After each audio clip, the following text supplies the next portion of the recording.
हरे कृष्णा कृष्ण कृष्ण हरे हरे, हरे राम राम राम हरे हरे।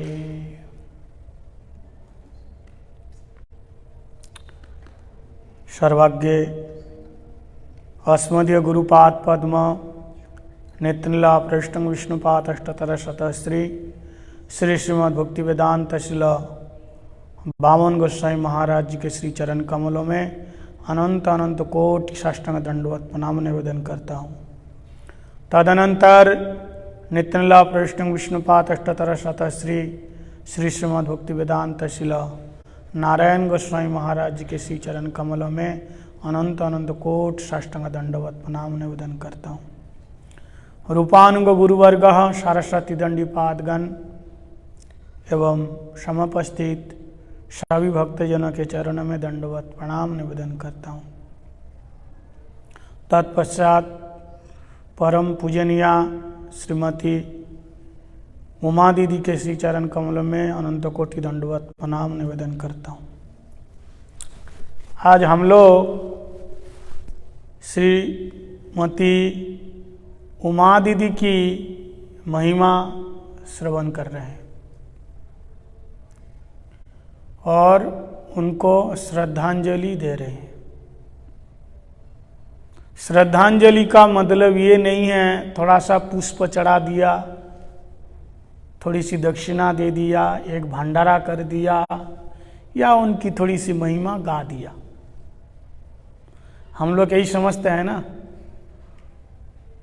उनके श्रद्धांजलि के दिन में कुछ खिला देना पिला देना ये भी है, ये भी है। लेकिन गुरुदेव कहते हैं श्रद्धांजलि का एक्चुअली मतलब ये है, उमादि जीवन में जो आचरण करके शिक्षा दी है, जिस भक्ति के मार्ग में उमादि चली है उसको जीवन में अपनाना, यही असलियत में श्रद्धांजलि है, यही पुष्पांजलि है। वो कैसे कठोर तप किया, साधन किया, पूरी जिंदगी भर एक ब्रह्मचारी नी के रूप में, सन्यासिनी के रूप में जिंदगी उन्होंने बिताए। एक मठवासीन की तरह उन्होंने जिंदगी अपनाए और उनके अंदर उत्साह निश्चय धैर्य तत्त कर्म प्रवर्तना। बड़े ध्यान से सुनना, संपूर्ण नारी जगत में मानो उमा दीदी एक दृष्टांत बन के रह गई। वैसे तो माताओं के लिए भजन करना बहुत मुश्किल है, परिवार में रह करके भी बहुत सारे काम होते हैं, होता है कि नहीं।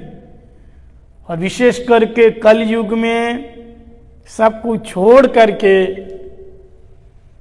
त्यागी आश्रम में रह करके भजन करना ये और ज्यादा कठिन है। इसलिए हम तो विशेष करके उनके परिवार को कहेंगे, उमादि जिस मार्ग पर चला है, अगर ऐसे त्यागी ना बन पाओ तो कम से कम उमादि जिस भक्ति मार्ग में आए, शुद्ध भक्ति मार्ग में आए, ऐसे भक्ति मार्ग अपनाओ।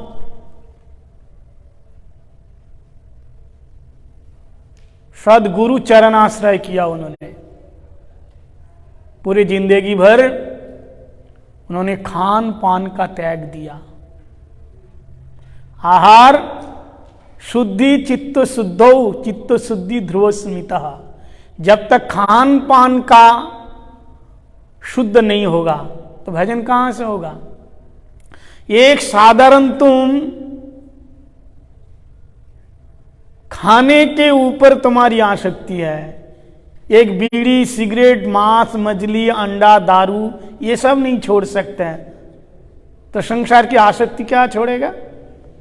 पहनने के ऊपर तुम्हारे इतना डिजाइन है, खाने में इतना वैरायटीज है,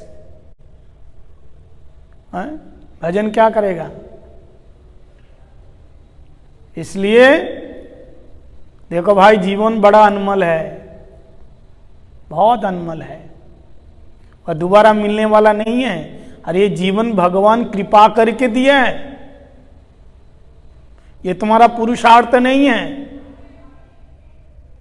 तुम्हारी चेष्टा से शरीर नहीं मिला है। ये शरीर भगवान कृपा करके इसलिए दिया, सिर्फ भगवान का भजन करने के लिए, ना तो संसार का केवल भोग के लिए।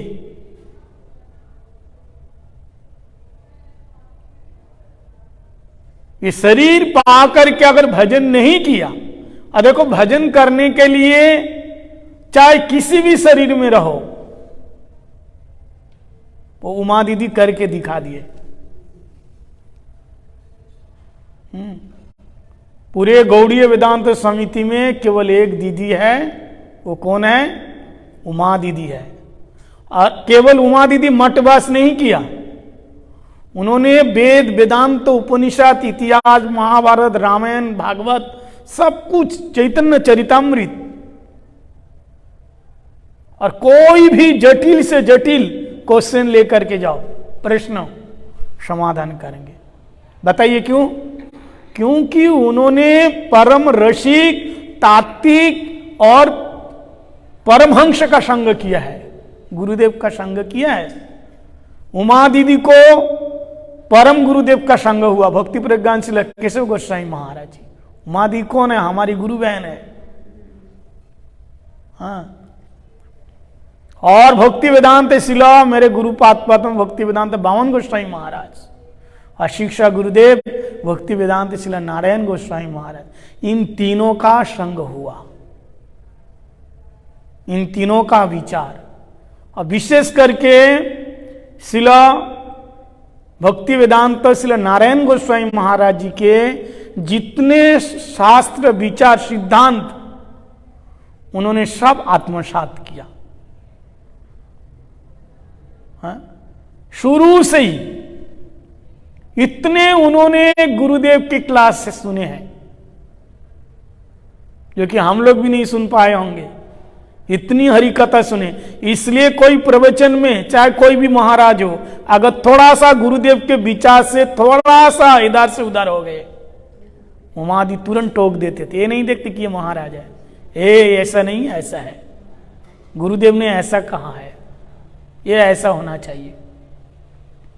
तो शास्त्र में इतना गहरा प्रवेश और अध्ययन। कभी भी हम मथुरा में, हम वृंदावन में रहता था, मथुरा में कभी भी जब जाते हैं तो देखते हैं उमादि धूप में, ठंडी के मौसम में कुर्सी डाल करके ग्रंथ पढ़ रही है। तो मैंने कहा क्या कर रही हो? बोले हम चैतन्य चरितामृत पढ़ रहे हैं। तो क्यों, लेक्चर देना है क्या? बोले अरे लेक्चर नहीं देंगे तो पढ़ेंगे नहीं क्या? पढ़ना चाहिए, रोज अध्ययन होना चाहिए, रोज अध्ययन होना चाहिए। और अध्ययन के साथ साथ हरिनाम भी,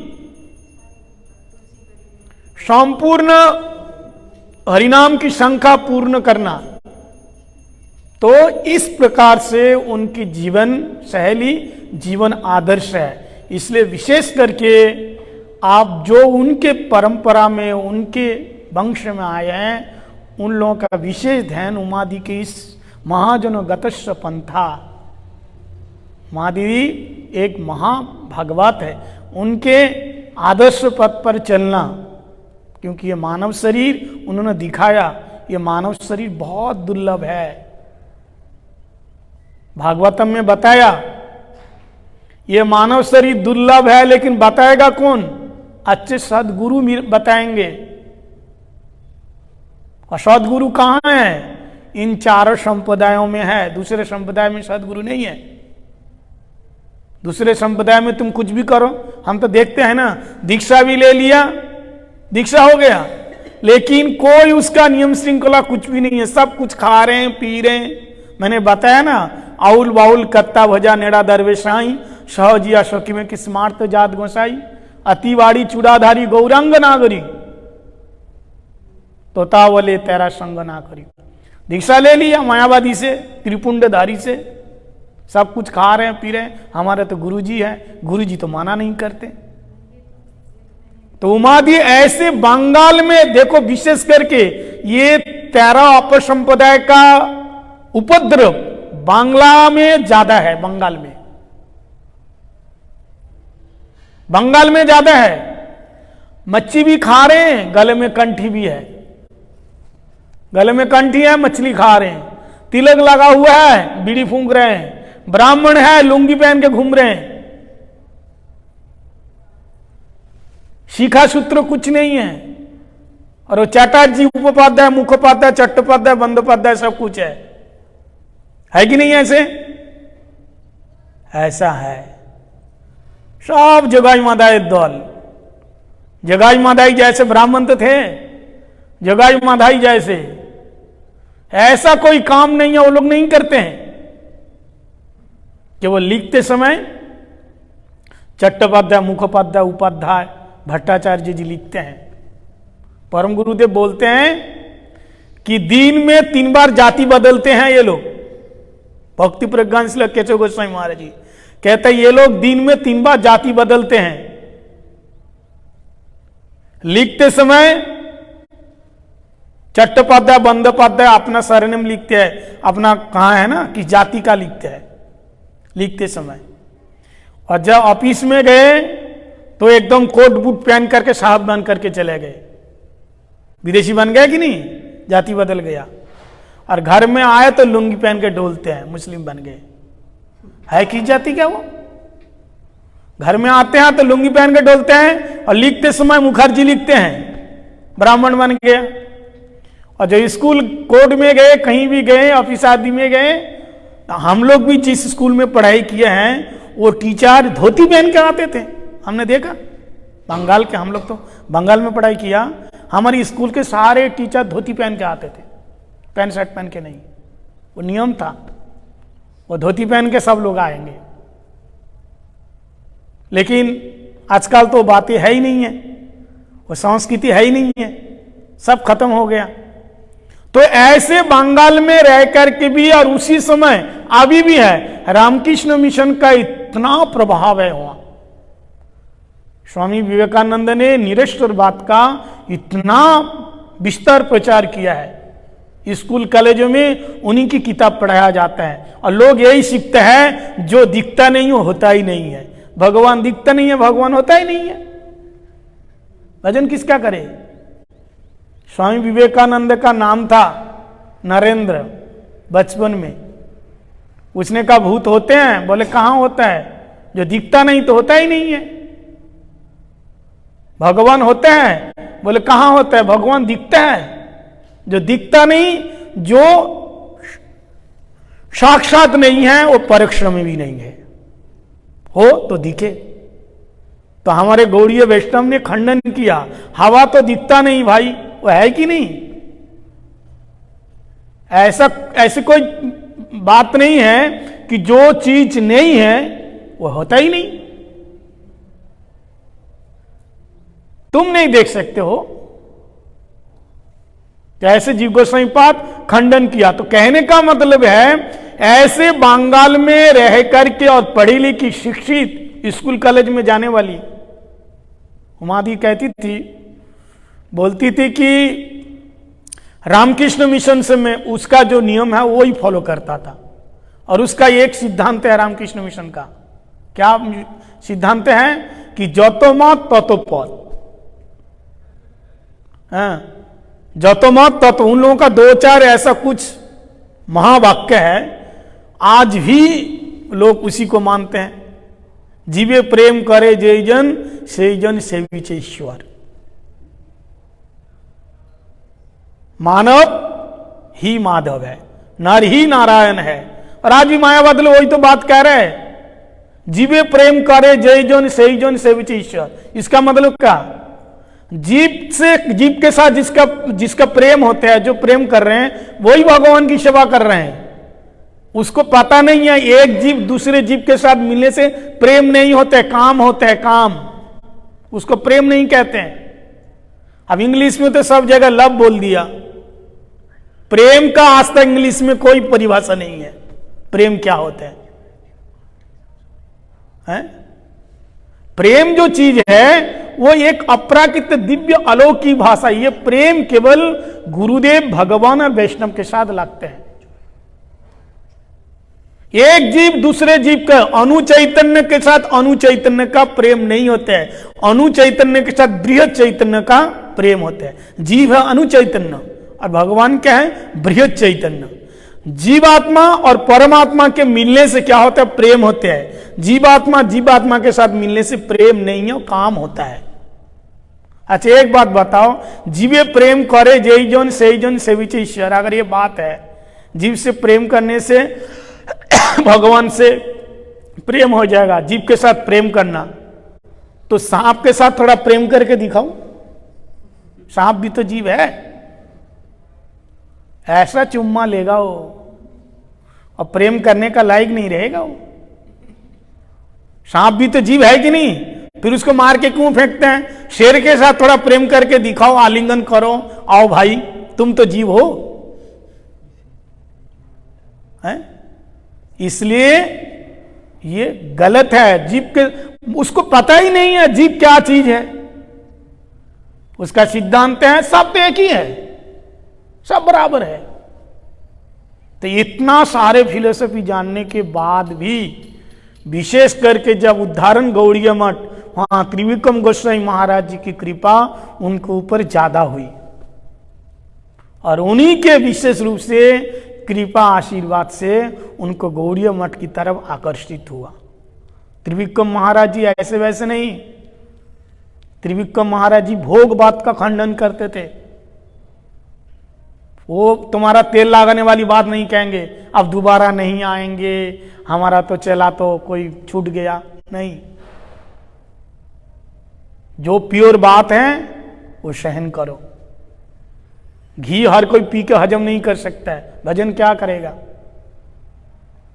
हा? तो त्रिविक्रम महाराज जी ऐसी ऐसी बातें करके उमा दीदी को मानो सिद्धांत में परिपक्व किया, सिद्धांत में। तो बंगाल की ऐसी परिस्थिति होते हुए भी वहां से निकाल करके तत्व सिद्धांत में प्रवेशित होकर के जब उनको रस को आस्वादन करना था, मथुरा में शिला महाराज जी के पास हमारे केशव जी गौड़ी मठ में आ गए। तो कहने का मतलब ये कहना चाहूंगा सभी लोगों से कि आज हम लोग उमा जी की तिथि मना रहे हैं, ठीक है। जो लोग गुरुकरण किया है ऐसे वैष्णव गुरु, वो तो अच्छी बात है, और जो लोग नहीं किया गौड़ीय वैष्णव, ऐसे गुरु के पास जाकर के दीक्षा मंत्र लेना चाहिए और उमादि जैसे आदर्श जीवन जीना चाहिए। भागवतम में एक श्लोक आता है, विजित हिशिक वायु विरदंत मनस्तुरगम। कहते हैं हमारी जो ऋषि मुनि लोग अपने यम नियम के द्वारा मन को कंट्रोल, यम नियम के द्वारा ऋषिक मतलब इंद्रियों को कंट्रोल किया, लेकिन मनस्तुरगम मन को कंट्रोल नहीं कर पाया। 10 इंद्रियों को कंट्रोल कर लिया, लेकिन 10 इंद्रियों का जो स्वामी है मन को कंट्रोल नहीं कर पाया, तो मन का कंट्रोल कहां से होगा? इसमें कह रहे हैं विजित हिशिक वायु विरदंत मनस्तुरगम जय जजंति जन तुमति लोलमुपाया किदा व्यसन शतान्विता समभयाय गुरु चरणम जय जय जय जय जा मजितो दोष गृवीत गुणाम तमसि जदात्मना समवरुद्ध समस्त भग अग जगदो कोशा मकिल सक्त बोधकते। ये कौन बोल रहे? वेद की ऋचाएं, वेद के मंत्र भगवान को कह रहे हैं गुरु की महिमा में। है? गुरु पहलवान तो चेला मेहरबान। हल्का दुबला पतले गुरु से काम नहीं चलेगा। 2 कौड़ी के गुरु जिसको खाने पीने की आदत नहीं छूटी है, संसार की भोग वासना नहीं छूटी है, यहां कह रहे हैं तुम इंद्रियों को जीत लिया, लेकिन मनस्तुरगम अपने मन रूपी इंद्रियों के स्वामी मन रूपी घोड़ा को जीत नहीं पाया। क्यों? बनी जई बाज संत कृत कर्ण धरा जल दो। जब तो गुरुदेव की कृपा नहीं होगी। ये संसार जलो दो, संसार पार होने के लिए बनीज कहते गुरु क्या है, बोले कर्ण धरा जल दो। इस संसार सागर से पार होने के लिए गुरुदेव क्या है, ये मल्लाह है, माझी है। एक आदमी व्यापार, बिजनेसमैन व्यापार करने के लिए जा रहा था, तो देखते नाव तो है, लेकिन क्या करना था, नाव पार होने के लिए पूछा, भाई माझी से कहा कि हमको पार लगा दो। तो मल्लाह ने कहा तुम कहाँ जा रहे हो, कहते मैं व्यापार करने जा रहा हूँ। तो कहते हैं पार तो कर दूंगा, पार लगा दूंगा, लेकिन तुम्हारे व्यापार में जो प्रॉफिट होगा, जो लाभ होगा, उसका दशांश, 10 भाग का 1 भाग हमको देना होगा। तो व्यापारी ने कहा क्या, नौका पार, नाव, ये नदी पार करने के लिए इतना महंगा है? कहता है तुम्हारा व्यापार में जो लाभ होगा उसका दशांश हमको देना होगा। तो व्यापारी ने सोचा, ये तो बिजनेसमैन है, इसने सोचा इसकी नाव खरीद क्यों ना लेता, नाव का कितना पैसा है, नाव खरीद लूंगा। बोले भाई तुम्हारा नाव कैसा है, नाव खरीद लेता हूं, मेरा ना जाने कितने प्रॉफिट होंगे, कितना लाभ होगा, उसका दशांश देना पड़ेगा, इसलिए मैं तेरी नाव को खरीद लेता हूं। बोले ठीक है ले लो। नाव खरीद लिया, और नाव खरीद तो लिया, लेकिन व्यापारी उसको ताराजू उठाना आते हैं, लेकिन बल्ली चलाना तो नहीं आते हैं। नाव में तो बैठ गया, नाव चलाएगा कैसे? जैसे तैसे चला के लेके जाने लगा, जैसे बीच में गए तो भंवरे पड़ने लगा, आंधी तूफान, अब डूबने लगा। और ये तो तट पे खड़ा होकर के तमाशा देख रहा था मल्लाह। अब जैसे डूबने लगा, नाव तो पार ही नहीं कर पा रहे, सब चिल्लाने लगा भैया आ जाओ, जल्दी आओ, मेरे को बचाओ। बोले क्यों, तुम पार लगाओ। बोले अरे दशांश दे देंगे। बोले मेरे को नहीं जाना, जितना लाभ होगा उसका आधा दे देंगे। बोले मेरे को नहीं जाना। अब मल्लाह ने सोचा आप तो आया ऊंट पहाड़ के नीचे, ऐसा क्यों ना करूं, पूरा के पूरा ले लूं। बोले प्राण रहे तो और मिलेगा। बोले आधा दे दूंगा। बोले फिर भी नहीं जाना। बोले भाई इस बार जितना लाभ होगा सब कुछ दे देंगे तेरे को, तू कम से कम मेरे को तो बचा ले। माझी कौन है, गुरुदेव है। गुरुदेव कहते हैं इस संसार सागर में तुम सोचते हो ना थोड़ा सा पान भी खाएंगे, गुड़ भी खाएंगे, और मुंह भी लाल होगा, और शरीर का भोग भी होगा, थोड़ा भजन भी होगा। गुरुदेव कहते हैं ऐसा नहीं है, परिपूर्ण रूप से जब छोड़ करके मेरी शरण में आओगे तब मैं तुमको पार लगाऊंगा। आधा नहीं, पूरा चाहिए मेरे को, इसलिए परिपूर्ण रूप से आत्मसमर्पण। इसलिए उमादि अभी प्रभु बता रहे थे ना, अपने शरीर के सारे गहना आभूषण, अरे उन्होंने सोचा भी नहीं मेरी बुढ़ापा आएगी क्या होगी, बैंक में रख देते नहीं। गुरुजी लेक्चर में कह रहे हैं ये उमा, उस दिन मैं सुन रहा था, इसने अपने जितने सारे गहने सब मेरे को दिया है, सब कुछ अलंकार मेरे को दिया है, ऐसे समर्पित आत्मा है, सब कुछ मेरे को दिया, और गुरुजी ने उनको दायित्व लिया। और देखो आप लोग पूरे जिंदगी भर कैसा भजन किया, और अंत में सभी लोग सेवा किया। और आप जानते हैं, आपने देखे होंगे जब उनके पार्थिविक शरीर लेके गए केसी घाट में, तो कहते इतने दिल्ली से, गाजियाबाद से, और ना जानी मथुरा वृंदावन से इतने लोग आए, एक सन्यासी के आरती में उतने लोग भी नहीं आते शायद। इतने लोग आए, इतना कीर्तन के साथ, इतना धूमधाम, बढ़िया पालकी साजा करके उनके ये पार्थिव शरीर को केसी घाट में लेके गए, और कीर्तन के साथ शरीर का अंत्येष्टि किया हुई। और आज देखो सब जगह एक जैसे सन्यासी का, एक आचार्य की महिमा गुणगान गाया जाता है, कीर्तन होता है, हम सब लोग कर रहे हैं। क्यों? उनका भजन का प्रभाव, एक आदर्शमय जीवन। इसलिए कभी निंदा किसी की नहीं करती थी, हमने देखा भगवान की। कोई बोले तो हरे कृष्णा हमारे गुरु जी की महिमा, और इतना उत्साह देते थे साधन भजन में, करो अच्छा है। विशेष करके खास करके मेरे को जब देखते थे बहुत प्यार करके पूछते थे क्या कर रहे हो, कैसे कर रहे हो। कहता मैं सब देख रही हूं तुम्हारे फेसबुक में, बढ़िया प्रचार कर रहे हो, कथा कर रहे हो, ऐसा करो, अच्छी बात है। और इतना लोगों को उत्साह देना, हमेशा जब देखो चर्चा, भगवान की चर्चा, ऐसा कुछ प्रश्न पूछ लेंगे, अच्छा बताओ इसके बारे में तुम्हारा क्या विचार है, हरि कथा। और कोई अगर बढ़िया हरि कथा सिद्धांत तो बोलते हैं ना, तो प्रवचन सुन करके बाद में आके कहेंगे प्रभु जी आपने बहुत अच्छा बोला, ये विचार बहुत अच्छा लगा, महाराज जी आपने ऐसा बोला है ना, बहुत अच्छा लगा। तारीफ करने में उनका मुख भी थकते नहीं। तो ऐसे जो रूमा दीदी है, जिसको हमारे हरिगुरु वैष्णव ने टाइटल दिया भक्ति माधुरी, कितने बड़े टाइटल है। इसलिए ऐसा कुछ करो, भक्ति करो, वैष्णव लोग आपसे प्रसन्न हो जाए। भगवान फिर ज्यादा दूर नहीं है, वैष्णव खुश हो गए तो बस आपका बेड़ा पार हो गया।